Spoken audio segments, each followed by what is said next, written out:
네,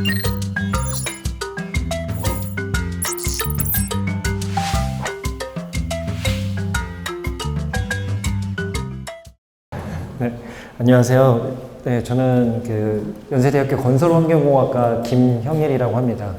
오늘 제가 말씀드릴 내용은 태양광을 이용한 환경과 에너지 문제 해결이라는 굉장히 큰 주제를 가지고 왔는데요. 여기 와서 보니까는 사실은 좀 이렇게 초등학생보다도 더 어린 친구부터 또 저보다 또 연배가 더 많으신 또 어르신 분들까지 굉장히 좀 넓은 저희 스펙트럼을 가지고 있는 것 같아요. 최대한 그 모든 분들에게 다 맞출 수는 없지만 그렇게 하도록 한번 노력을 해보도록 하겠습니다. 네, 그래서 저는 건설환경공학과에 있고요. 주로 하는 연구는 오늘 제가 말씀드릴 아주 핵심 내용이긴 한데 태양광 촉매라고 하는 새로운 소재를 활용을 해서 환경 오염 물질들을 제거하고 처리하거나 혹은 청정 에너지를 수소나 혹은 과산화수소 같은 걸 생성하는 일들을 주로 하고 있고요. 거기에 관련해서 기초적인 태양 에너지에 대한 내용부터 그 태양광 촉매를 이용한 활용 방법에 대해서까지 좀 간략하게 소개를 드리려고 합니다. 먼저 태양 에너지, 우리 어린 친구들도 있는데 어르신분이라 다 아시겠지만 태양이 우리에게 해주는 일이 뭐가 있을까요? 네. 태양이 지구에 미치는 영향이라고 치면 첫 번째 우주 배경에 더 많은 태양 방사가 노출된다고 그렇죠. 우주에서는 그런 게 안 좋게 작용할 수가 있죠. 우리 지구에서는 그러면 어떤 일들을 해줄까요? 태양 에너지가. 하늘에는 오로라가 북극적에서 그쵸. 전자기장의 성질을 가지고 있어서 오로라도 태양 에너지 때문에 태양 복사 때문에 일어날 수 있다고 얘기를 할 수가 있는데 그거보다 조금 더 쉽게 우리가 생각을 해보면 일단 기본적으로 우리 날씨에 관련되어 있는 것들은 태양 에너지가 직접적인 영향이라고 할 수가 있겠죠. 그렇죠? 덥거나 비가 오거나 이런 것들이. 그래서 기본적으로 태양 에너지는 태양이 굉장히 높은 온도, 거의 한 6000 켈빈 정도 되는데 굉장히 높은 온도죠. 신분이 훨씬 더 높고요. 이제 그 태양 복사라고 하는 전자기장이 전달이 되면서 우리에게 오는 겁니다. 말이 좀 어렵죠? 근데 어쨌든 그런 태양 에너지는 파장과 열의 성질을 다 가지고 있어요. 입자의 성질이라고도 얘기할 수 있는데 우리가 아는 것처럼 사실은 자외선부터 그 다음에 이것보다 파장이 훨씬 더 길거든요. 적외선까지 굉장히 넓은 영역대를 아우르고 있는 파장을 가지고 있습니다. 그래서 잘 아시겠지만 이 자외선 영역은 훨씬 더 강한 에너지를 가지고 있고요. 파장이 짧으면 그리고 파장이 길어지면 훨씬 더 적은 에너지를 가지게 돼요.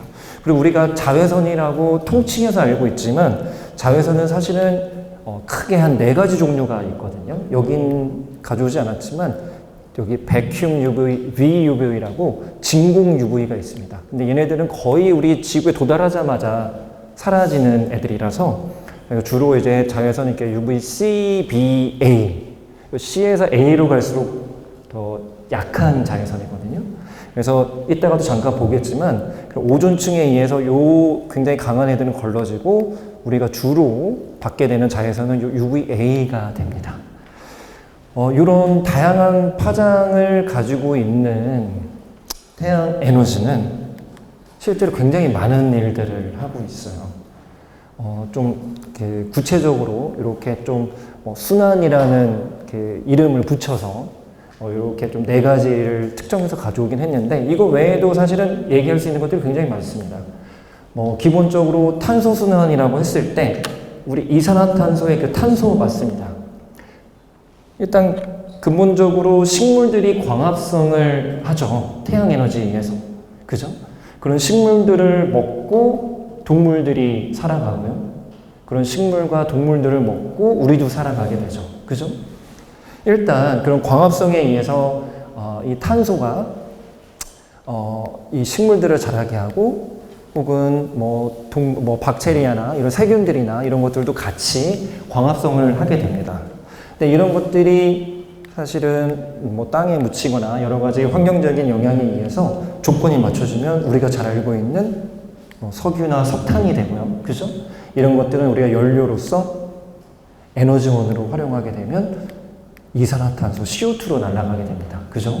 그리고 우리가 이런 동식물들을 먹고 호흡을 통해서도 CO2를 만들어내고요. 그러니까 이 태양 에너지를 통해서 시발이 되는 거죠. 그래서 이 탄소가 이런 사이클을 도울 수 있게 하는 가장 큰 기본적인 원인도 태양 에너지입니다.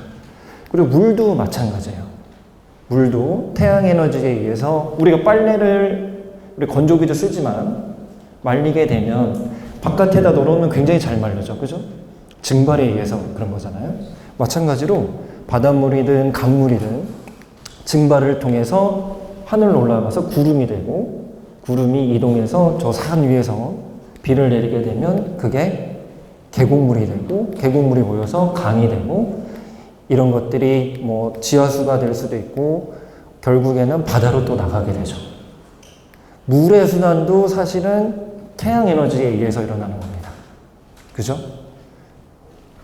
그리고 또 뭐가 있을까요? 바람도 그래요. 그죠? 우리 지구는 자전을 하잖아요. 근데 그 자전축이 조금 휘어져 있고 기울어져 있고 동그란 형태를 띠고 있기 때문에 극지방과 적도지방은 온도 차이가 크게 나죠. 그 온도는 태양 에너지를 받아서 생기는 거잖아요. 그죠? 그런 온도 차이에 의해서 큰 대기의 순환이 일어나고요. 또 짧게 보게 되면 밤과 낮이 우리 자전을 통해서 생기지만 밤과 낮을 통해서 낮에는 바닷물이 더 시원할까요? 여름에 땅이 더 시원할까요? 바닷물이 더 시원하죠. 그죠? 물이 더 시원하잖아요. 여름에는 낮에요. 그죠? 그래서 우리가 들어가서 수영을 하는 거잖아요. 그 이유는 물하고 이런 고체 성분이 그 비열이라고 하는데 우리 어린 친구들도 아마 알고 있죠, 그죠? 그러니까 빛, 열 에너지를 받았을 때 자기 자신의 온도를 높일 수 있는 능력이 물질마다 달라요. 근데 그 물이 굉장히 크거든요. 그래서 같은 에너지를 받아도 물을 온도를 조금만 올립니다. 그러니까 낮에 시원하고 밤에는 또 어떻게 되겠어요? 좀 더 따뜻하게, 그죠? 좀 더 따뜻하게 땅보다. 그러면 따뜻한 곳과 차가운 곳이 생기면 거기에는 바람이 생기게 됩니다. 그죠? 온도가 높은 곳은 어떻게 되겠어요? 낮은 곳에서 높은 곳으로 이제 바람이 불게 되거든요. 그런 대기순환도 사실은 태양 에너지가. 마찬가지로 극지방과 이렇게 그 적도지방의 온도 차이가 생기니까 해수순환도 일어나게 됩니다. 이런 것들이 예를 들어서 태양 에너지가 하루나 혹은 일주일가량 지구에 못 들어오는 상황이 생긴다. 어떻게 되겠어요? 엄청나게 큰 일들이 우리에게 일어나겠죠.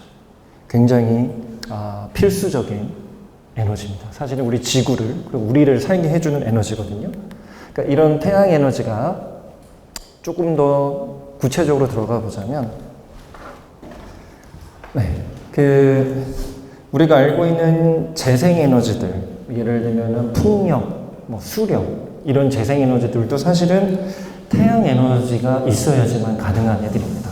태양 에너지를 직접적으로 우리가 그 태양전지라는 걸 통해서 활용을 할 수도 있지만 이런 풍력도 아까 대류, 대기순환이 태양열에 기반한다 그랬잖아요.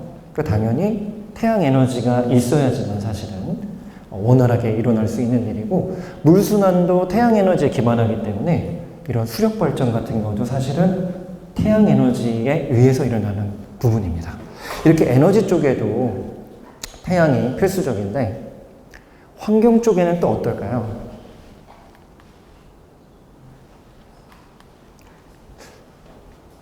환경 쪽에도 굉장히 큰 영향을 미치고 있습니다. 우리가 잘 아는 오존층이 있죠. 아까 보여드렸던 것처럼 UV는 굉장히 여러 개로 나눌 수 있는데 그 중에 강한 UVC나 B 같은 경우는 이 오존층이 여기 우리 성층권에서 잡아주게 됩니다. 이 영역대가 UVC하고 뭐 일부 B까지 포함하고 있는데요. 이런 오존이 생성되는 과정 혹은 분해되는 과정을 통해서 오존층에서 자외선을 제거하게 됩니다. 여기 성층권에 보게 되면 사실은 오존층이 굉장히 두꺼워요. 두꺼운 것처럼 보여요. 뭐 한 10kg 혹은 뭐 여기 가장 그 두께가 두꺼운 부분들을 보게 되더라도 농도가 높은 부분을 보게 되더라도 뭐 한 5kg 정도가 되는데 실제 얘를 우리 지표로 가져오게 되면 두께가 얼마나 될까요? 혹시 그거 알고 있는 친구 있어요? 한 0.3mm 정도 됩니다. 엄청 얇죠. 왜 그러냐면 기압차가 있어서 그래요. 여기는 공기가 희박하잖아요. 그러다 보니까 굉장히 뻥튀기가 됩니다. 그에 반해서 아래쪽에 내려오면 기압이 훨씬 커지기 때문에 훨씬 더 얇아지게 돼요. 어쨌든 이런 오존을 만들고 이 오존의 농도를 일정하게 유지하는 데도 태양 에너지가 필수적입니다. 또 이런 여기를 먼저 말씀드리는 게 나을 것 같은데 미세먼지를 만드는 과정에서도 사실은 안 좋은 쪽이긴 하지만 태양 에너지가 굉장히 많이 쓰이고 있어요. 미세먼지는 크게 두 가지로 나눌 수가 있어요. 뭐 1차, 2차로도 나눌 수가 있고요. 이거는 1차는 예를 들어 큰 것에서 작은 것으로 쪼개진 애들이나 아니면 그 자체로 그 작은 상태로 만들어진 애들을 얘기를 하고요. 이 2차 미세먼지 같은 경우는 가스같이 입자가 아닌 애들이 점점점 여러 가지 반응을 통해서 커져서 만들어진 애들을 얘기를 해요. 또한 사이즈를, 크기를 통해서도 나눌 수가 있는데요. 하나는 우리가 PM10이라고 하는 미세먼지. 걔는 10마이크로미터 정도 크기가 되거든요. 그거보다 작은 애들을 얘기를 하고, 그 다음은 PM2.5라고 하는 초미세먼지가 있습니다. 근데 이 초미세먼지를 요즘은 미세먼지라고도 해요. 이제 10마이크로미터 정도는 크게 영향을 안 미치는 것 같다. 물론 영향이 있지만 이것에 비해서 얘네들은 훨씬 더 작거든요. 우리 머리카락 두께가 어느 정도 될까요? 지름이 50 마이크로미터, 한 100 마이크로미터 정도 되거든요. 우리 눈으로 보이잖아요. 근데 얘는 2.5예요. 2.5. 100 마이크로보다 한 50배가, 뭐 40배가 작죠. 그죠? 정말 작습니다. 작을수록 폐 세포에 가서 잘 꽂혀요. 잘 파고 들어가기 때문에 훨씬 더 위험하게 되거든요.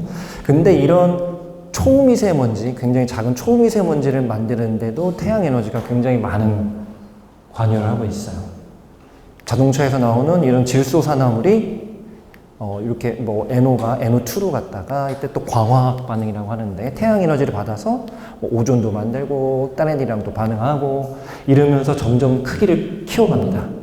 그러면서 이렇게까지 되는 거거든요. 실제 우리는 도심에서의 이런 오염 물질들의 농도를 보게 되면 이 태양 에너지가 강한 이때 광학 반응이 일어나는 것을 알 수가 있습니다. 이런 질소산화물들이 점점 줄어들고요. 오존이 생성이 되고 빛을 받아서 또한 이런 오존하고 이런 이거는 유기물 입자거든요. 우리가 전통적인 가솔린이나 디젤 기반의 자동차들의 엔진은 연료를 태우는 거잖아요. 그죠?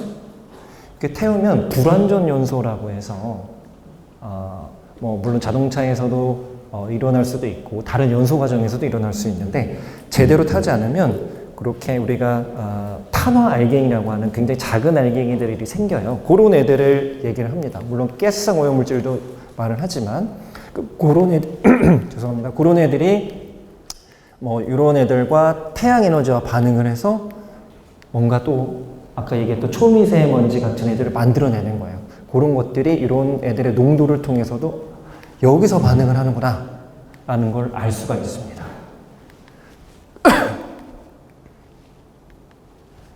그리고 자꾸 안 좋은 얘기만 보여드리는데 미세 플라스틱 있잖아요. 미세 플라스틱도 아까 미세먼지와 유사합니다.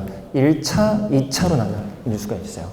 예를 들면 예전에 그 섬유유연제 같은 데는 향기가 오래가라고 작은 플라스틱 입자들을 넣어놨거든요. 지금은 그런 것들을 못 쓰게 금지를 했지만 그렇게 원래 작았거나 아니면 큰 데서 좀 작아진 애들 그런 애들을 1차 미세 플라스틱 이라고 할까 원래 그 크기로 있는 작은 상태들을 1차 미세 플라스틱이라고 하고요.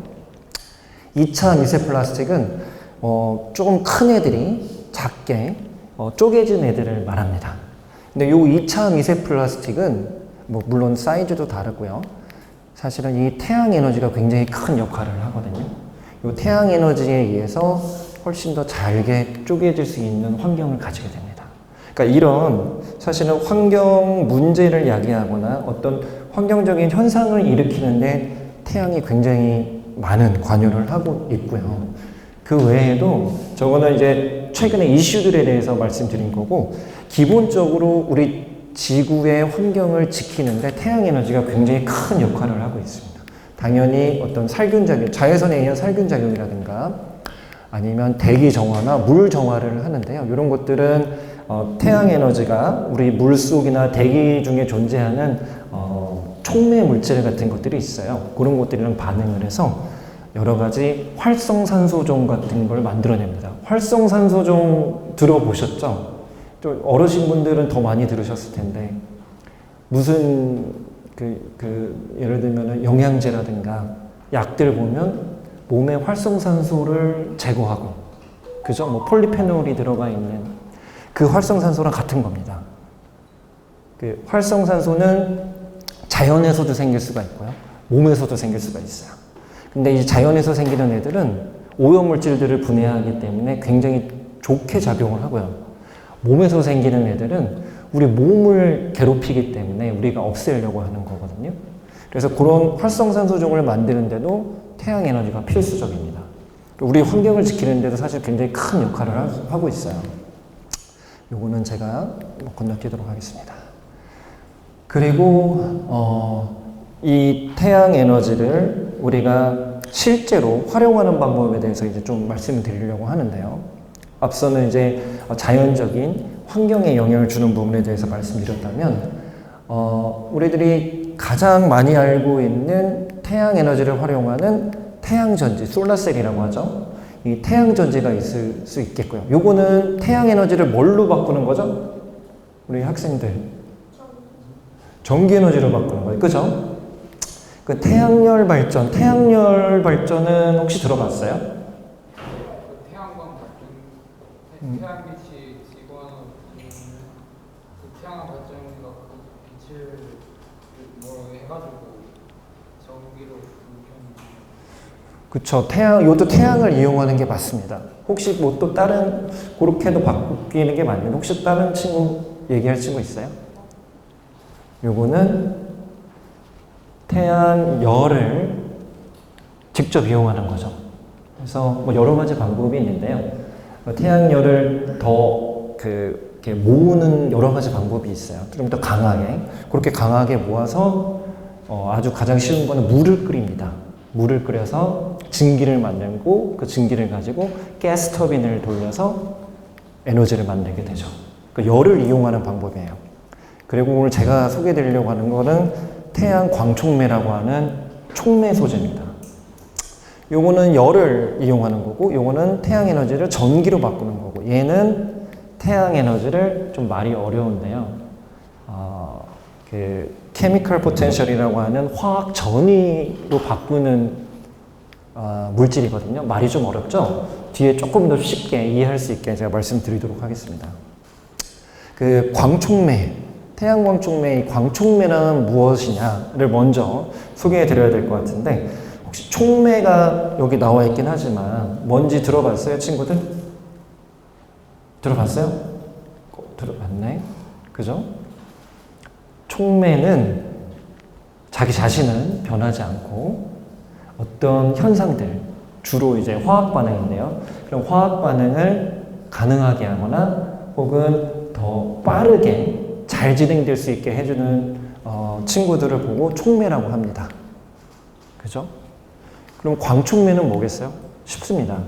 태양광 혹은 빛 에너지, 이런 빛을 이용해서 촉매 활동을 하는 애들을 광촉매라고 합니다. 그러니까 빛을 이용해서 자기 자신은 변하지 않지만 여러 가지 반응들에 참여를 해서 그 반응이 가능하게 하거나 더 빨라지게 하는 애들을 광촉매라고 해요. 그러면 얘를 이용하면 다양한 어떤 화학 반응이나 여러 가지 반응들을 가능하게 하거나 빠르게 할 수 있겠죠. 뭐를 이용해서? 태양 에너지를 이용을 해서. 이 친구는 그런 친구입니다. 요거는 이렇게 자유전자, 이렇게 밸런스 밴드, 컨덕션 밴드, 어려운 말이 나오는데요. 그렇게 생각하시지 말고, 우리 도체, 반도체, 그죠? 부도체는 들어봤죠. 그리고 우리나라가 반도체 강국이잖아요. 반도체는 알아야죠. 그죠? 반도체 물질이라는 게 어떤 걸까요? 혹시 설명할 수 있는 친구 있어요?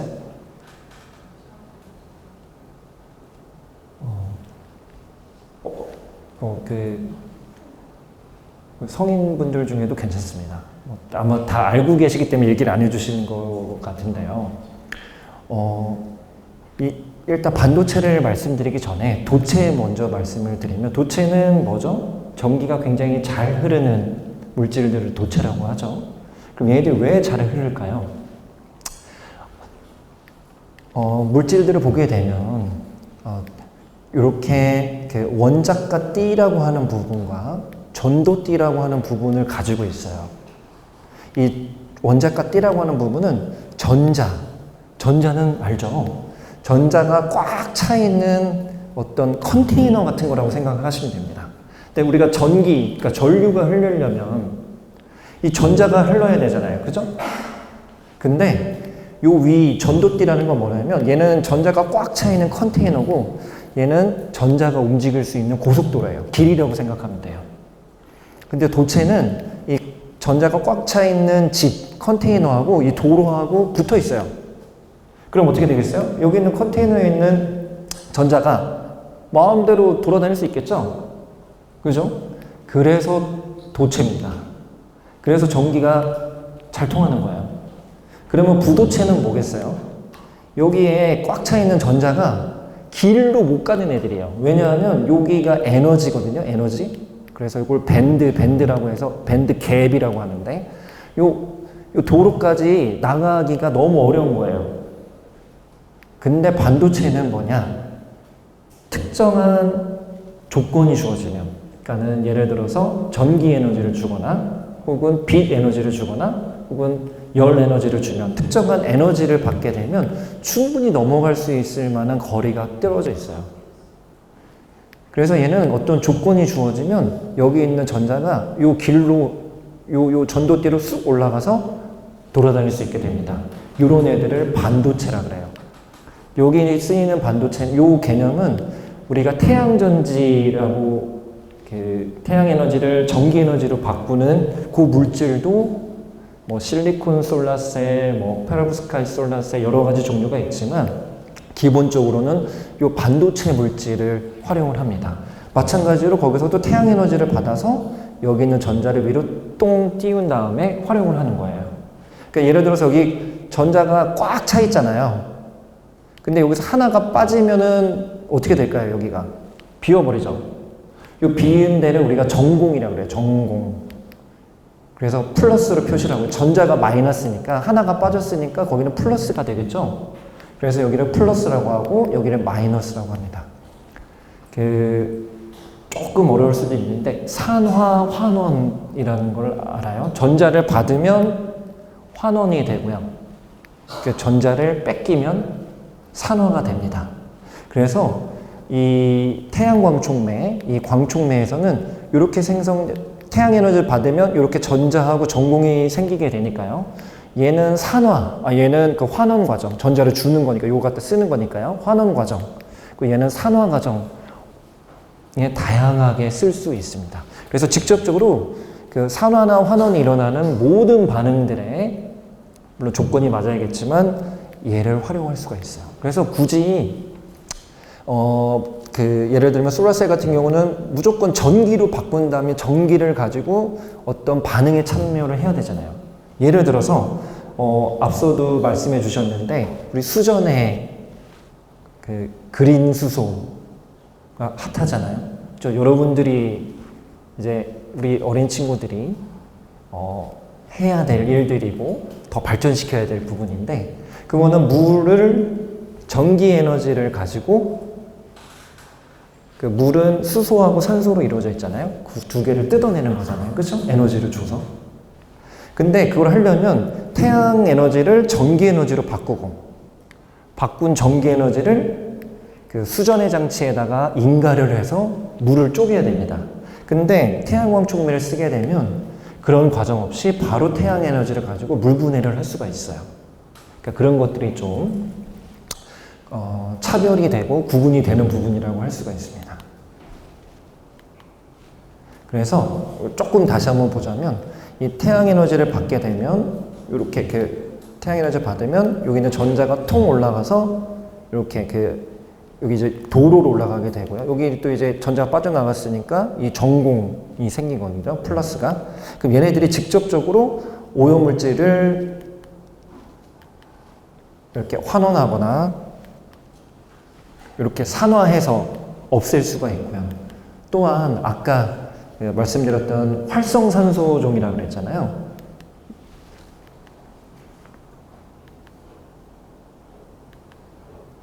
그게 이렇게 영어로는 reactive oxygen species라고 어렵죠. 이게 활성산소종이에요.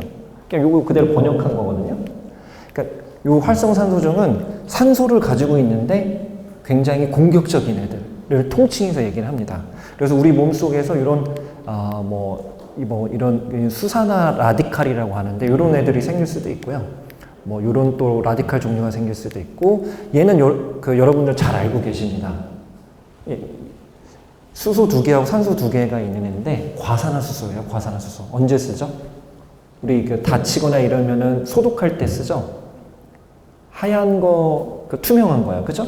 빨간 거는 또 다른 물질이에요. 아이오딘이 들어가 있는. 근데 투명한 거는 요걸 쓰는 거예요. 그러니까 왜냐하면 얘가 세균을 죽이니까. 그죠? 요런 애들을 다 합쳐서 활성산소종이라고 합니다. 요런 애들을 태양 에너지를 받아서 광촉물을 통해서 만들어낼 수가 있어요. 요걸 가지고 환경정화, 오염물질을 분해하거나 세균을 죽이는데 쓸 수가 있겠죠. 예를 좀 보여드리면 요거는 일본의 얘긴 한데요. 이런 TiO2라고 하는 타이타늄이에요. 이산화 티타늄. 타이타늄 잘 알죠? 그런 광촉매를 여기 하얀색 텐트 표면에다가 코팅을 한 겁니다. 그리고 나서 5개월이 지났어요. 여기는 당연히 청소를 안 했더니 얼룩이 지고 시커멓게 막 올라왔는데 여기는 아주 깨끗하게, 요거는 이제 회사에서 낸 거라서 조금 과장이 됐을 수는 있어요. 하지만 요렇게 우리가 활용을 한 경우들도 있고, 마찬가지로 이런 우리가 타일 같은 데다가, 지붕의 타일 같은 데다도 코팅을 해놓은 거, 안 해놓은 거 보면 차이가 보일 수가 있습니다. 왜냐하면 아까 그런 작용들이 일어나서요. 우리나라도 사례가 있어요. 요거는 우리 건설기술연구원이라고 하는 우리 정부출연연구소에서 아마 진행을 했던 걸로 알고 있는데, 우리 양재역 부근, 강남구 양재역 부근에 도로에다가 저희가 이런 광촉매 코팅을 했습니다. 왜냐하면 저희가 아까 잠깐 보여드렸는데 미세먼지를 만드는데 광학 반응에 의해서 만들 때 소스가, 가장 중요한 소스가 뭐냐면 자동차에서 나오는 요 질소산화물이거든요. 요 질소산화물이 아까처럼 오존이랑 나오고 여러 가지 것들이랑 반응을 해서 초미세먼지가 되는 거고, 그 비율이 사실은 굉장히 큽니다. 반 이상이 돼요. 그러니 우리가 태양 에너지를, 도로에 우리가 태양 에너지를 막을 수는 없잖아요, 전체를. 그래서 그럼 자동차에서 나오는 요 질소산화물을 없애보자 라고 해서 이 광촉매가 빛을 받으면 아까 같은 그런 활성산소종이 나와서 질소산화물을 그 태양 에너지랑 반응하지 못하는 이런 질산염으로 바꾸고 이런 애들이 비가 오면 쓸려 나가기 때문에 이렇게 적용을 한 사례도 있습니다. 그리고 이런 광촉매가 가장 많이 쓰이는 곳은 사실은 공기정화 쪽이에요. 여러분들도 모르게 여러분들이 사용을 하고 있었습니다. 일단 실내 공기를 오염시키는 오염물질들은 굉장히 다양한 것들이 있는데요. 아까 얘기했던 미세먼지들, 이런 입자성 물질들이 있을 거고요. 요거는 사실은 공기청정기나 이런 것들에 있는 필터 혹은 우리 마스크로 굉장히 잘 걸러집니다. 근데 이 가스성 오염물질들이 문제예요. 얘네들은 일단 기본적인 공기청정기를 보게 되면 거기 이런 필터들이 뭐 프리필터, 그 다음에 뭐 헤파 필터, 뭐 여러 개 필터가 있고요. 마지막에 보면 숯이라고 뭐 우리가 활성탄이라고도 하는데 숯 같은 거거든요. 그런 애들이 있어요. 그럼 걔네들이 뭐를 하냐면 가스성 오염물질들, 뭐 일산화탄소, 뭐 일산화질소, 뭐 휘발성 유기화합물이라고 하는 뭐 포름알데하이드, 알데하이드 이런 애들이거든요. 이런 오염물질들을 붙여서 제거를 합니다. 근데 무슨 문제가 있죠? 얘네들 계속 갈아줘야겠죠, 필터를. 그죠? 그리고 사실은 뭐 온도나 습도에 따라서 떨어져 나오기도 하거든요. 그래서 이 가스성 오염물질을 이런 광촉매를 통해서 제거하려는 시도들을 많이 했어요. 그래서 광촉매가 들어가 있는 공기청정기도 많이 있고요. 그리고 에어줄에서 여러분들이 잘 아시는 유명한 브랜드들에도 들어가 있습니다. 그리고 냉장고에 악취 제거할 때도 들어가 있거든요. 그래서 이런 광촉매는 여러분들이 인지를 하지 못하셨겠지만 사실은 주변에서 많이 찾아보실 수가 있어요. 뭐 실제 뭐 이런 제품들을 보게 되면 이렇게 UV 중에서도 좀 파장이 약한 애들은 이렇게 보라색을 띠는데요. 그런 UV하고 이런 광촉매 코팅을 통해서 이런 바이러스나 혹은 세균들을 죽이기도 하고요. 그 다음에 아까 말씀드렸던 것처럼 이런 가스성 오염물질들을 제거를 하기도 합니다. 제가 저희 오디언스들의 연령대를 듣고 사실은 제 연구 결과를 많이 들고 오지는 않았어요. 그 중에 아주 대표적으로 아주 간단하게 해서 가져오긴 했는데 저희가 최근에 개발한 광촉매 전등 가시인데요. 우리가 굉장히 다양한 전등들을 사용하고 있어요. 예를 들면 아주 예전부터 쓰던 백열등, 그리고 카페나 지금 여기도 있는데요. 할로겐 등이라고 하는 약간 주광색부터 좀 밝은 색까지 낼 수 있는 굉장히 강한 빛을 낼 수 있는 전등이 있고요. 전구가 있고 또 최근에 많이 쓰고 있는 LED 등이 있죠. 그죠? LED 등을 제외하고 나머지 등들은 사실은 빛도 내지만 굉장히 높은 온도를 내고 있어요. 그래서 제가 그때 우리 학생들이랑 같이 했던 일은 뭐냐면 이 전등갓에 이런 태양광촉매하고 이 열을 바로 또 활용할 수 있는 또 열촉매라는 게 있거든요. 그런 것들을 같이 코팅을 해서 실제 공기청정기를 쓰지 않고도 이런 실내에서 발생되는 가스성 오염물질들을 처리하는 그런 시도들을 했습니다. 그래서 보시는 것처럼 요거는 사실은 아마도 아스찰데하이드라고 하는 물질이거든요. 여기 술 좋아하시는 분들은 아마 굉장히 친숙하실 거예요. 이게 우리가 술을 먹게 되면은 숙취의 원인이거든요. 우리 술이 알코올이 알데하이드로 갔다가 그 알데하이드가 이제 산으로 변하면서 이제 배출이 되게 되는데 같은 애입니다. 아마 매우 친숙하실 거예요. 근데 그게 사실은 이런 가스성 오염물질의 아주 대표적인 애예요. 보시게 되면 굉장히 높은 농도가 굉장히 고농도인데 굉장히 그래도 효율적으로 잘 분해가 되는 걸 보실 수가 있을 겁니다. 그래서 사실 오늘 제가 준비한 내용은 여기까지고요. 광촉면을 이용한 굉장히 다양한 그 기술들을 보여드렸으면 더 좋았을 것 같은데 다양한 것들이 있는데요. 그래도 그 의미를 전달하기에는 충분했으면 하는 마음을 가지고 자료를 준비했습니다. 네, 감사합니다.